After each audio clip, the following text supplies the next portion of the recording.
संत मत धारा आपकी सेवा में प्रस्तुत।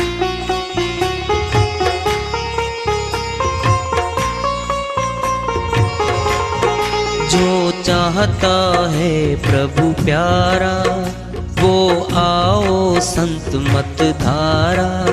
भक्ति भेद बता कर सारा, वो कर दे भव के पारा। जो चाहता है प्रभु प्यारा, वो आओ संत मत धारा। भक्ति भेद बता कर सारा, वो कर दे भव के पारा। जो चाहता है प्रभु प्यारा।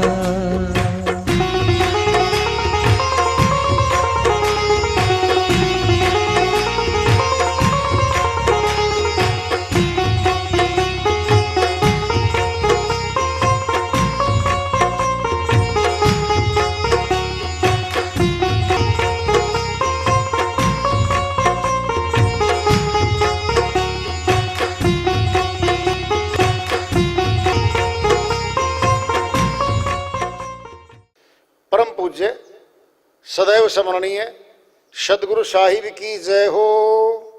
सतनाम साहिब।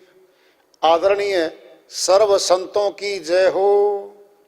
उपस्थित आदर के योग प्रभु प्रेमी एवं जिज्ञासु आत्माओं, हम सभी पूर्ण पिता परमात्मा, सभी सृष्टियों के रचनहार, कुल मालिक, हम सब के जीवन का आधार, उनकी महिमा को सुनने के लिए एकत्रित हैं। मेरी सभी से अर्ज है कि मैं कोई जगत गुरु नहीं, कोई महाराज नहीं, कोई महामंडलेश्वर नहीं। मैं केवल सभी संतों की चरणों की धूल हूँ और आपका भक्ति मार्ग में सहायक हूँ। मैं अपनी सीधी साधी टूटी फूटी भाषा में, संदुकड़ी भाषा में भक्ति भेद के गूढ़ रहस्यों को उजागर करने वाले विचार आपके समक्ष रख रहा हूँ। यदि अच्छे लगे अपनाएं, नहीं तो गैर जरूरी समझकर विसार दें। हाँ, सत्संग ही एकमात्र प्रभु प्राप्ति का विद्यालय है, विश्वविद्यालय है ये। और हम सभी सत्संग में आए हुए हैं। हम जिज्ञासु तभी तो आए हैं। हम पिछले सत्संगों से वार्ता करते चले आ रहे हैं कि चेतावनी से प्रभु प्राप्ति की ओर इस अध्याय को, इस वार्ता को आज फिर आगे बढ़ा रहे हैं।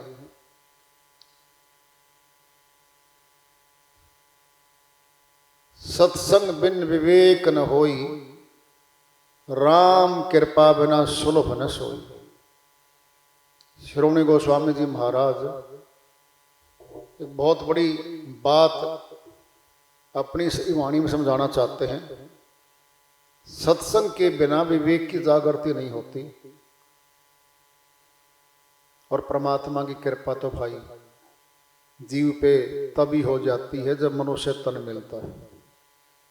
दूसरी कृपा क्या है? सत्संग सुनने को मिल जाना। पहली कृपा क्या है? मनुष्य तन मिल जाना। दूसरी कृपा है सत्संग का मिल जाना। सत्संग बिन विवेक न होई। क्यों? कि विवेक की जागृति नहीं होती। कौन है विवेक? यही है टॉर्च। अंधेरे में अगर हमारे हाथ में रात को अंधकार हो और टॉर्च हमारे पास हो, तो हम रास्ते में पड़े हुए कंकर, कांटे, कोई भी जहरीला कोई सर्प पड़ा हो, कुछ भी पड़ा हो रास्ते में, वो हमें दिखाई देगा। हम देख देख के आगे निकल जाएंगे। यानी कठिन रास्ते से भी हम पार हो जाएंगे। ये संसार एक भीड़ है, ये जंगल है। ये संसार जंगल क्यों है? यहाँ तो मनुष्यों की आबादी ज्यादा है, फिर भी जंगल है। बिल्कुल इसमें से निकलना आसान नहीं है। अलग टाइप का जंगल है ये। 5 तो बहुत बड़े खूंखार शक्तिशाली आत्मा के साथ रहते हैं। 5 विकार कह लो, 5 चोर कह लो, जो आत्मा के धन को लूटते हैं। क्या आत्मा का धन? श्वास है। आत्मा को श्वास मिले हैं भक्ति करने को। बाकी कर्म तो पेट लगा दिया गया है। खाना मांगेगा, दाना मांगेगा, सुरक्षा मांगेगा। शरीर है हमारा, गर्मी में सर्दी में इसका बचाव करने के लिए, सुरक्षा करने के लिए फिर ये कमाएगा, कमाता जाएगा, फिर अपना पेट पालेगा पहले तो, फिर जोड़ना शुरू कर देगा ये, फिर जोड़ने पे लगेगा। परिवार का जोड़ दूं, 10 वर्ष का जोड़ दूं, 1 पीढ़ी का जोड़ दूं, फिर 2 पीढ़ी का जोड़ने पे लग जाता है। क्या है ये? था तो इतना कि अपने गुजारे भत्ते का कमा के उतना जोड़ ले जितनी इसकी जरूरत है, इमरजेंसी की भी, और फिर भक्ति करता चला। लेकिन भक्ति नहीं कर पाता, क्योंकि वो 5 शक्तिशाली जो है सेनापति काल पुरुष के घट में बैठे हैं, वह इस आत्मा के श्वासों को अपनी पूर्ति करवाने के लिए खर्चवाते हैं। काम, क्रोध, लोभ, मोह, अहंकार बहुत शक्तिशाली, एक भी नहीं छोड़ता आत्मा को। तो 5 बैठाएगा, फिर 25 प्रकृतियां बैठाएगा, फिर 3 और शक्तिशाली आ गए, रजगुण, सतगुण, तमगुण। तीनों देवों की शक्ति अंदर बैठाएगा। रजोगुणी प्रभाव आता है, तमोगुणी आता है, और सतोगुणी भी आता है। इन्हीं के प्रभाव में आत्मा यहां मन के साथ मिलकर कर्म करती है। अब ये कमाती तो अपना सारा, मेरा परिवार है, दिन रात परिवार के पालन पोषण के अलावा इसको कुछ नहीं सोचता, जुटी रहती है उसमें, और भूल जाती है कि तेरा असल उद्देश्य ये नहीं था, पर वो भक्ति करने का उद्देश्य था तेरा। तो उसको भूल जाना और परिवार के और नजदीकियों के कार्यों को अपना बना के उन्हीं में श्वास खर्च करते रहना बहुत बड़ा भारी घाटा होता जाता है आत्मा का। इसका पता कहां से चलेगा? सत्संग से। सत्संग में जागृति दिलाई जाएगी, जीवात्माएं आएंगी हमारे परिवारों में, नातीदार बनेंगी, फिर जाएंगी यहां से। सदा कोई नहीं रहने वाला यहां, कितना ही निकट का रिश्ता हो। सबसे पहला रिश्ता तो माता पिता है बच्चे का, पुत्र हो चाहे पुत्री हो, सबसे निकट का रिश्ता तो उन्हीं का है, माता पिता का। फिर भाई बहन का नंबर 2 पे, क्यों बच्चे बन के आए हुए माता पिता के यहाँ। जवान होने के बाद फिर शादी कर देते हैं माँ बाप, फिर पत्नी का रिश्ता पक्का हो जाता है, फिर बच्चे पैदा हो जाते हैं, फिर बच्चों में स्नेह, प्यार, मोहब्बत, ममता बढ़ती है। ऐसे ही बेल बढ़ती जाती है मोह की, और मोह ममता की बेल इतनी बढ़ती जाती है कि हम उन्हीं को ही अपना मान के उन्हीं में जीवन लगाना शुरू कर देते हैं। अपने निजी कार्य को, भक्ति कर्म को भूल जाते हैं। ये हानि हो रही है आत्मा की। हाँ, अपना काम कर ले पहले, फिर जगत का कर लो, फिर कोई दिक्कत नहीं। अपना काम क्या है? भक्ति।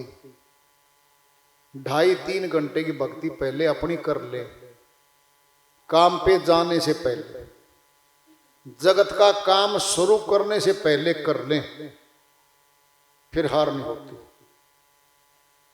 फिर जीत होगी। क्यों होगी? अरे जब पहले हम भोजन कर लेते हैं तो चाहे हजारों आदमियों को भोजन करवा दे हम, कोई थकावट नहीं है, एनर्जी मिल गई, ताकत मिल गई हमें। और खुद भोजन न करें, भूखे बैठे हों और औरों काम कर रहे हैं हम, कब तक करेंगे?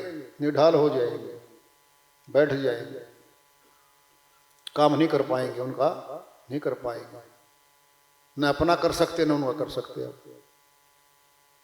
अगर हम अपना कार्य भक्ति कर्म कर लेंगे तो सुबह उठते ही फिर जगत के कार्य करते रहो 8 घंटे, कोई दिक्कत नहीं है।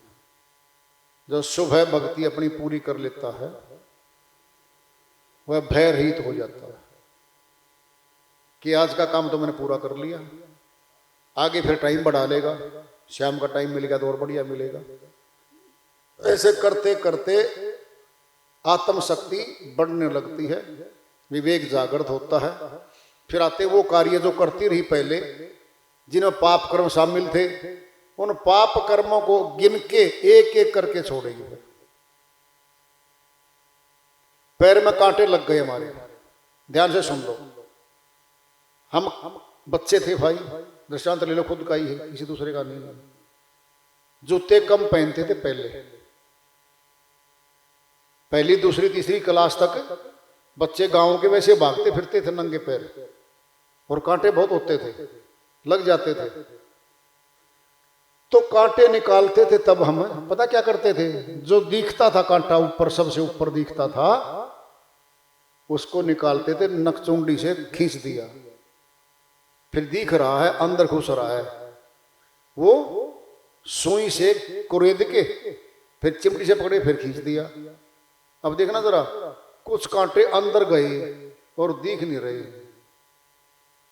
जो दिख रहे हैं उन्हीं को पहले निकाला जाएगा, जो नहीं दिख रहे पैर टिकाएंगे, दर्द होगा, क्या कहेंगे? कांटा तो अंदर है। जो दिखते हैं उनको निकाल लेते हैं हम। जो हमारे पाप कर्म हम हर रोज करते हैं वो हमें दिखते हैं मोटे तौर पे, पहले उन्हीं को बदलेंगे हम कि ये छोड़ भाई। हम कैलकुलेशन करेंगे, इतनी आमदनी घटेगी, इतना नुकसान होगा इसको छोड़ने में। 2000 10,000 महीने के आ रहे थे तेरे पास, सोचेगा ये, फिर इसके आए बिना भी गुजारा तो है तेरा, छोड़ दे। गिन गिन के छोड़ेगा, इसको भी छोड़, इसको भी छोड़, इसको भी छोड़। जब अपने दोषों को, अपने अपराधों को, अपने पाप कर्मों को छोड़ना शुरू कर देगी आत्मा, मैं नहीं करूंगी, तो फिर धीरे धीरे धीरे धीरे उज्जवल हो जाएगी। फिर लिखेगी सपाट, मैं ये कार्य नहीं करूं, नहीं करूं। कुछ लोग झूठ ज्यादा बोलते हैं, उनको पता ही नहीं ये झूठ भी है क्या और झूठ है वो, अभ्यस्त हो जाते हैं। हजारों झूठ शाम तक बोल जाते हैं, उनको पता ही नहीं है। लेखे में साथ साथ लिखी जाती है वो झूठ, गैर जरूरी झूठ है वो, उससे जरूरी नहीं थी उस झूठ को बोलना उसने वहां पे, गैर जरूरी है। ये भी कह सकता है किसी के पैसे देने हैं, करार आज का ही है, करार आज का ही देने का, झूठ बोलेगा वो, जी बाहर हूं 2 दिन के बाद आऊंगा, 3 दिन उसको आगे बढ़ा दिया ना झूठ बोल के। सच्ची बोल सकता था अब यहाँ पे, भाई साहब मजबूरी हो गई, बने नहीं पैसे, 15 दिन नहीं मिलेंगे आपको, 15 दिन के बाद दूंगा। जवाब तो ये भी था, लेकिन उसके मन में कुछ अभ्यस्त हो गया, परसों दूंगा, कल दूंगा, परसों दूंगा, हर रोज झूठ। अरे 15 दिन आ गए, फिर एक बारी बोल देता, सच्ची भी बात होती, तेरा विश्वास भी होता। दूसरा व्यक्ति तेरा विश्वास क्यों करेगा? दो और बोलेगा, वो कैसा आदमी है, झूठा, झूठ बहुत बोलता है। तेरा साथ साथ प्रचार हो रहा है झूठ का। क्या ये गैर जरूरी झूठ हैं जो हम बोलते हैं, हर नित्य नेम बोलते हैं। पता क्या करते हैं हम?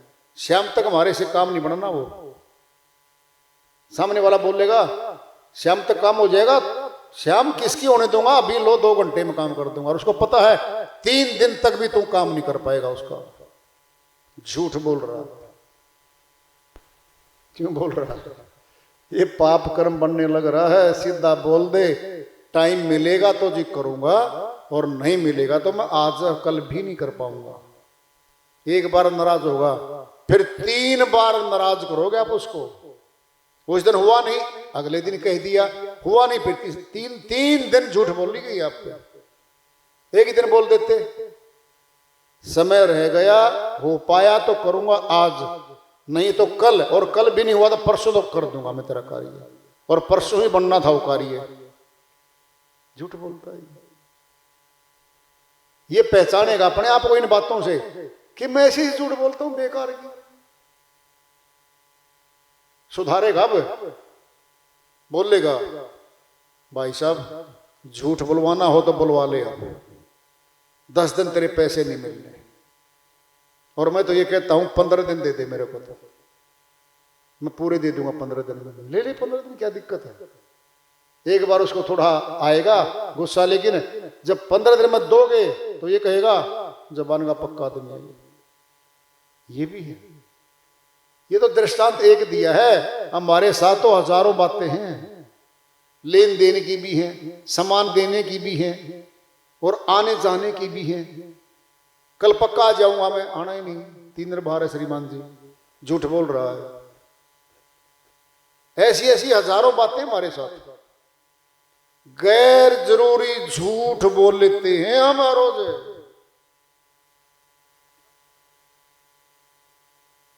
जो दिख रही है झूठ है, कांटे दिख रहे थे निकाल लिए हमने, जो दिख रही है उनको तो सवार लो, कम से कम उनको समझाओ कि भी इनको तो हम बदलेंगे इन बातों को।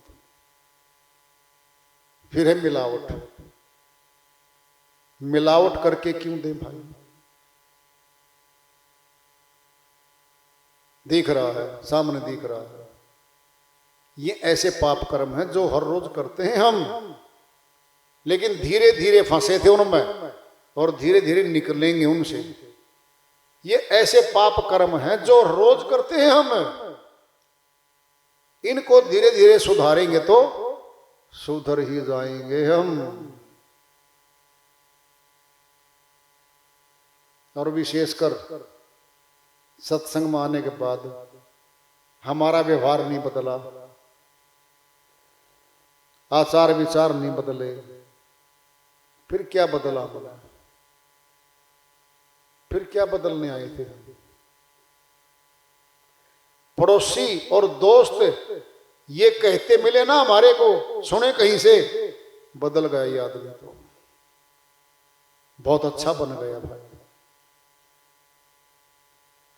तब तो फायदा है, तब तो मजा है।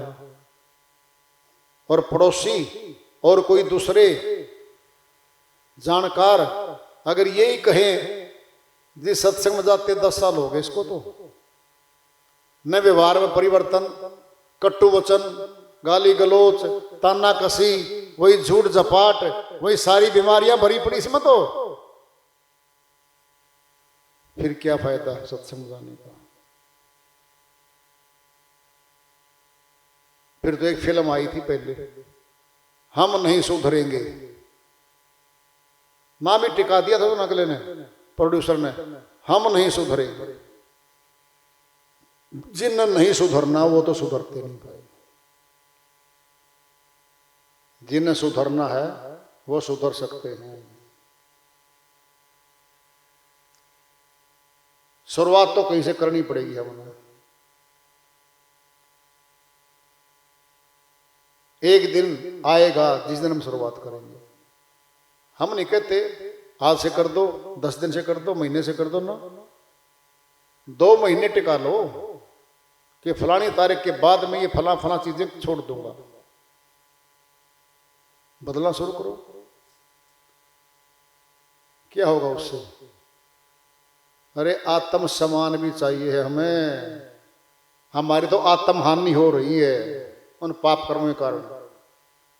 आत्मा नहीं चाहती फिर भी करती है उन कर्मों को। क्या होगी? आत्म हानि है ये। सिर उठा के जियो। दुनिया में समाज में बातें चलती रहती, सिर उठा के जियो। क्या अर्थ है इस बात का? है? हम ऐसे अपराधों से दूर हैं जो अपराध सामाजिक हैं, पारिवारिक हैं और व्यवहार में आते हैं, उनसे दूर हैं। सत्संग बिन विवेक न होई। विवेक की जागृति होती है सत्संग में। और सत्संग को सुनते हैं ना, प्यार से उतार लेते हैं अंतःकरण में, तब सचमुच में हम सुधर जाते हैं, सुधरने लगते हैं। ऐसा नहीं है कि हमारा कर्म छिपता है, नहीं, कर्म नहीं छिपता, कभी नहीं छिपता कर्म। दृष्टांत लो, पिंड में भिलनी बाई रही, मतंग ऋषि ब्राह्मण कुल में थे। उसने विचार किया मैं कैसे करूं। उस समय जाति पाति का बोलबाला बहुत ज्यादा था। कैसे सेवा हूं, कैसे सेवा करूंगी, सामने सेवा लेंगे मेरे से लोग।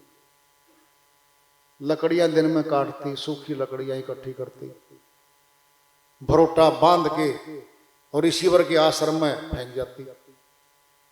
उसमें रहने वाले जितने साधु लोग थे, सेवादार थे, वो लकड़ी को ले जाते, पानी गर्म करते, लकड़ियों को चूल्हे में भोजन पकाने में इस्तेमाल करते। महीना हो गया फेंक जाती भाई। तो कहा रिसीवर को, सेवादारों ने, जी पता नहीं कौन है, लकड़ी रात को फेंक जाता है कोई, और हमें तो लकड़ी सूखी मिलती है, बड़ा सेवादार है कोई। तो मतंग ऋषि बोले भाई कौन हो सकता है, कोई सेवादार मिलेगा? कहते जग लेंगे जी, आज हम जग लिए। वो रात को 2-3 सेवादार थे, वो फेंका उसने ना, वो उसको पकड़ लिया। कौन हो आप? वो बोले जी मैं कोई नहीं हूं, मुझे माफी दे दो। फिर भी वो ऋषि के सामने ले गए।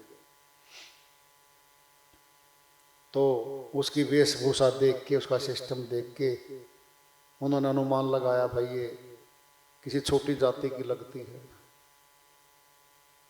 और ये अपने आप को छुपा रही है। सेवा नहीं लेंगे तेरे से ही अगर तूने सच्ची बता दी तो।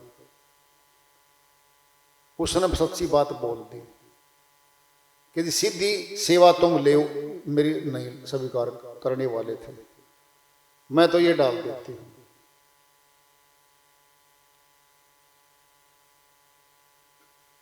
तो सेवादार ने थोड़ा कुछ ऐसी बातें कही।